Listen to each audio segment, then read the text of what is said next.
শাসমিন, সম্মানিত সঞ্চালক, আমাদের আজকের প্রোগ্রামের প্রধান অতিথি জেলা জামাতের সম্মানিত জেলা সেক্রেটারি, উপস্থিত শহর শাখার বিভিন্ন স্তরের দিনী বন্ধুরা, আসসালামু আলাইকুম। ওয়ালাইকুম আসসালাম ওয়া রাহমাতুল্লাহ। আসলে আন্তর্জাতিক মাতৃভাষা দিবস ব্যতিক্রমভাবে পালিত হচ্ছে। আপনারা হয়তো ইউটিউবে এবং ফেসবুকে দেখেছেন, আমিরে জামাত আপনার শহীদদের কাছে শ্রদ্ধা নিবেদন করেছে এবং শ্রদ্ধা নিবেদন শেষে তিনি মুনাজাত করেছেন। বাংলাদেশের দেশ স্বাধীন হওয়ার পর এটা প্রথম একটা সাংবাদিকের প্রশ্ন করলো যে আপনি আজকে শহীদ এই বেদিতে এসে আপনি পুষ্প দান করলেন, এরপরে আবার দোয়া করলেন, বলছে যে পুষ্প স্তবক এটা দিয়েছি রাষ্ট্রীয় কর্মসূচি হিসাবে বিরোধী দলীয় নেতা হিসেবে দিয়েছি, আর মুনাজাত করলাম জামাত ইসলামীর কর্মসূচি দিয়ে। অতএব আমরা 54 বছর যাবত শহীদদের জন্য দোয়া করে এসেছি, এই দোয়াটা এখানে শরীক করেছি, আমরা শরীক হয়েছি দোয়া। আর যেহেতু রাষ্ট্রীয়, আমি আজকে প্রধান, বিরোধী দলীয় প্রধান, সেহেতু রাষ্ট্রীয় কর্মসূচি পালন করছি, 102টা কর্মসূচি পালন করছি। সাংবাদিকরা আর কোনো প্রশ্ন করতে পারে নাই, ওরা বেকায়দায় পড়ে। সম্মানিত উপস্থিতি, আমি যে কথা বলতে চাই, যে কোনো একটা ইস্যু সফলতা আসার আগে একটা পরিস্থিতি বিরাজ করে।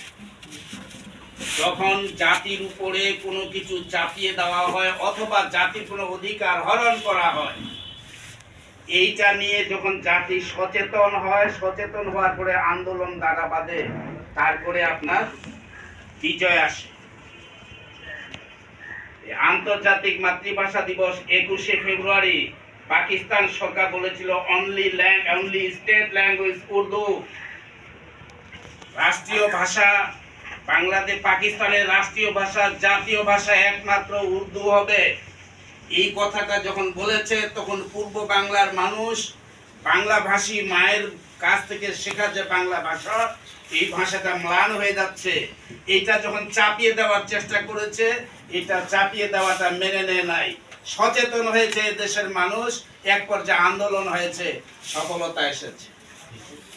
অতএব যে কোনো আন্দোলন হয় চাপ দমন পীড়নের বিরুদ্ধে আসে অথবা কোনো আদর্শ চাপিয়ে দিলে আন্দোলন শুরু হয়। আজকে আমি আমাদের চিফ গেস্ট আলোচনা করবেন, আমি যে কথাটা বলতে চাই, আপনার 24-এর গণ আন্দোলন, তরুণ ছাত্র সমাজের যে আন্দোলন, 36শে জুলাই যে আন্দোলন সফল হলো, যেই সরকার পালিয়ে গেল এবং তাদের নেতা কর্মীরা আন্ডারগ্রাউন্ডে চলে গেল, জনগণ রাজপথে নেমে গেল। আপনারা দেখেছেন, আবাল বৃদ্ধ বনিতা সবাই রাজপথে। এতগুলো এদেশের মানুষের চেতনাকে এখন হরণ করা হচ্ছে এবং আমরা ভোট দিয়ে যে সরকারকে আমরা পাঠাইলাম, যারা সরকারি হিসাবে শপথ নিল, তারা এই আন্দোলনের চেতনাকে তারা যেন পাশ কাটিয়ে চললো। একই দিনে নির্বাচন হয়েছে 2টা, শপথ হবে 2টা এবং প্রজ্ঞাপনেও সেটা আছে। জামাত ইসলামী সহ বিরোধী দলের নেতারা 2টা নির্বাচন করেছে, 2টা শপথ নিয়েছে। সরকার যারা গঠন করেছে তারা মাত্র একটা শপথ নিয়েছে। এখানে কি বোঝা যাচ্ছে? তারা সংস্কারের জন্য, তারা সংবিধান সংসদের শপথ নেয় নাই, পাশাপাশি অঘোষিত ভাবে আপনারা আজকে হয়তো দেখেছেন ইউটিউবে, ধানমন্ডির আওয়ামী লীগ অফিসে পতাকা উত্তোলন করেছে, ঠাকুরগাঁও অফিসে তারা খুলেছে, পঞ্চগড়ে তারা অফিস খুলেই দিয়েছে, এইভাবে বিভিন্ন জায়গায়। অতএব এই সামনে গত যে 12 তারিখে নির্বাচন হলো, এই নির্বাচনে বর্তমান যে সরকার গঠন করেছে, এরা এত ভয় পেয়ে গিয়েছে যে জামাত ইসলামীকে নিয়ন্ত্রণ করার জন্য, ক্ষমতা সংরক্ষণের জন্য সাইড থেকে তারা সহযোগিতা নিচ্ছে। এই সহযোগিতা হয় ভারত থেকে অথবা আওয়ামী লীগকে সাথে নিয়ে। সাংবাদিক বন্ধুরা আমার, আপনারা মনে করবেন যে এই এনসিপি নেতাদের, ওই ছাত্র নেতাদেরকে দমন করার জন্যই হয়তো আওয়ামী লীগকে পুনর্বাসন করার চেষ্টা করছে। জামাত ইসলামীর বিজয়কে ঠেকানোর জন্যই হয়তো বা তারা আওয়ামী লীগের সাথে আতাত করতেছে। অতএব সচেতন হতে হবে, আন্দোলন আবার আসবে।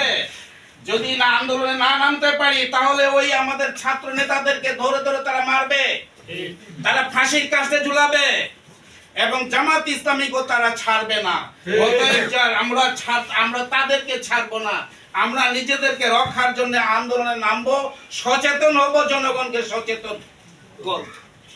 সম্মানিত বন্ধুরা আমার, চাপিয়ে দিয়ে যেমনি ভাবে একটা ভাষা আন্দোলন সফল হয়েছে, আজকে আমাদের উপরে চাপিয়ে দেওয়া হচ্ছে। যে চাপনের মুখে যেই পীড়নের কর্মসূচি নিয়ে সরকার অবস্থান নিয়েছে, আমরা এটা মেনে নিব না। আমরা এখন বিরোধী দলে আছি, আমরা এখন রাজপথে আছি।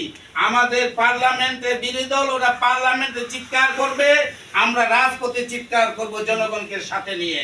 সফলতা আসবে 21শে ফেব্রুয়ারি আন্দোলনের মাধ্যমে। ভাষার অধিকার যেভাবে আমরা এনেছি, আমরা এমনি আন্দোলন করে জনগণের অধিকার এবং আমাদের আন্দোলনের অধিকার আদায় করব। এই অধিকার আদায়ের সংগ্রামে ময়দানে তৎপর থাকার এবং নির্বাচনোত্তর নতুন নতুন কিছু ভাই এবং বন্ধুরা আমাদের সাথে এসেছে একমাত্র ভালোবেসে। জনগণ ভোট দিয়েছিল, তার নমুনা হলো ঠাকুরের শহর শাখার একটা ভোট কেন্দ্র, সবুজ প্রাইমারি স্কুল। আমাদেরকে ওদিনকে তারা প্রোগ্রাম করতে দিবে না। আমাদের দুপুর থেকে প্রচেষ্টা তারা ব্যর্থ করতে চলেছে। শেষ পর্যন্ত আমরা রাত 7:30টার পর গিয়ে প্রোগ্রাম করেছি। নির্বাচনের দিন আমরা দেখেছি, আমরা ওখানে থাও পাচ্ছি না। ওখানে আমাদের বন্ধু সংগঠনের ওষুধ ধরতেছে, ঢুকাচ্ছে, করতেছে। মনে করতেছি যে মনে হয় কেন্দ্র, এই ভোট কেন্দ্র মনে হয় ওরা ই করলো। কিন্তু জনগণকে ওরা যে ধোঁকা দিতে পারে নাই, বোকা বানাতে পারে নাই। যেখানে আমরা সব থেকে দুর্বল আমাদের অবস্থান ছিল, সেইখানে নির্বাচনে জনগণ আমাদেরকে অত্যাধিক সবল করে দিয়েছে। অল্প কয়েক শত ভোটে ওরা বিজয় হয়েছে। সম্মানিত উপস্থিতি, ওই ভোট কেন্দ্র জনগণ প্রমাণ করছে জামাত ইসলামীকে বুঝেছে, চিনেছে এবং জামাতে ভোট দিয়েছে। আমার এক আত্মীয় সে বলেছিল যে আপনাদের জামাত ইসলামী পুকুরে মাছ অনেক আছে, জাল আছে তো। অর্থাৎ তারাও বলছে যে জামাত ইসলামীর পক্ষে জনগণ জোয়ার উঠেছে, জনগণ জামাত ইসলামীকে ভোট দিবে, এটা তারাও বুঝে নিয়েছে। ওই জন্য বলছে জাল আছে তো। সংগ্রামী বন্ধুরা আমার, জনগণ আমাদের ছিল, আমাদের কিছু কৌশলের ত্রুটি ছিল।